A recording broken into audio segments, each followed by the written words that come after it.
দিনাজপুরের Hili immigration checkpost দিয়ে প্রতিদিন কয়েকশো মানুষ দুই দেশে যাতায়াত করছে, কিন্তু জরাজীর্ণ এই ভবনের দীর্ঘদিন সংস্কার বা মেরামত না হয় যে কোনো সময় বড় ধরনের দুর্ঘটনার শঙ্কা করছেন ভবন ব্যবহারকারীরা। হিলি রিপোর্টার হালিম আল রাজির পাঠানো তথ্য এবং ছবিতে desk report. Hili immigration checkpost দিয়ে প্রতিদিন প্রায় 2 থেকে 300 যাত্রী যাতায়াত করেন। যাত্রীদের স্থলবন্দর দিয়ে যাতায়াতের জন্য সব আনুষ্ঠানিক কার্যক্রম সারতে হচ্ছে পুরনো ভবনে। এরই মধ্যে ভবনের অনেক অংশের ফাটল ধরেছে, খসে পড়েছে ছাদের পলেস্তারা। শ্যাওলাধরা ভবনের ছাদ ছুঁয়ে পড়ে বৃষ্টির পানি। বিকল্প কোনো ব্যবস্থা না থাকায় অফিসের কর্মী থেকে শুরু করে সাধারণ যাত্রী সবাইকেই প্রতিনিয়ত ঝুঁকি নিয়ে কাজ করতে হচ্ছে। মাথার উপরই পরিষ্কার করে যে কোনো সময় দুর্ঘটনা ঘটতে পারে। এজন্য কর্তৃপক্ষকে আমরা অনুরোধ করছি যত তাড়াতাড়ি সম্ভব এই বিল্ডিংটা মেরামত করার জন্য। বিল্ডিং এর যে এটা আছে ফেটে গেছে, খুব আমাদের ভয়াবহ একটা বাতাস বা আর কিছু আসলে আমাদের কিন্তু ক্ষতি হতে পারে।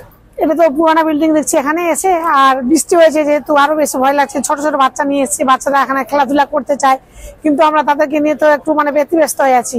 অভিযোগ, একটি আন্তর্জাতিক প্রবেশপথে যাত্রীবান্ধব কোনো ব্যবস্থাই গড়ে ওঠেনি।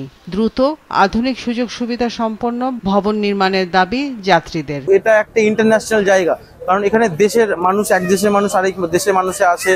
তো এই জায়গাটা একটু হলেও কেন্দ্রীয় সরকার হোক আর যে সরকার বা প্রশাসনিক ভাবে এই জায়গাটার একটু হলেও সুরক্ষিত রাখা দরকার। এখানে আমার সমস্যা মনে হয় কোনো সিকিউরিটি বিশেষ কোনো ক্যামেরা নাই, দেওয়ালের পড়ছে, তারপরে পরিষ্কার পরিচ্ছন্নতা নাই, তার কোনো লোকজনের দায়িত্ব নাই। দ্রুত ভবন সংস্কার করে যাত্রী সেবা নিশ্চিত করা হবে বলে জানান চেকপোস্টের ভারপ্রাপ্ত কর্মকর্তা। 4 লেন রাস্তা হওয়ার কারণে এই ইমিগ্রেশন ভবন সহ পার্শ্ববর্তী অনেকগুলো ভবনে জমি অধিগ্রহণ করার কথা ছিল, কিন্তু কোনো কারণেই এই প্রজেক্টটা না হওয়ায় এটা সংস্কার কাজটা দীর্ঘমেয়াদী হয়েছে। তবে ইতিমধ্যেই আমরা জেলা পুলিশ সুপার স্যারের মাধ্যমে আমাদের এই ইমিগ্রেশন ভবন সংস্কার করার জন্য এলজিডি ইঞ্জিনিয়ারের মাধ্যমে এস্টিমেট নিয়ে পুলিশ হেডকোয়ার্টারে পাঠিয়েছি। আশা করতেছি খুব দ্রুতই এটার সমাধান হবে। অবকাঠামোগত সংকটে হিলি ইমিগ্রেশন চেকপোস্টের কার্যক্রমে বাড়ছে দুর্ভোগ। দ্রুত এর সমাধান না করা হলে আন্তর্জাতিক যাত্রী সেবার বড় চ্যালেঞ্জ হয়ে দাঁড়াবে বলছেন সংশ্লিষ্টরা। মাছরাঙা নিউজ ডেস্ক।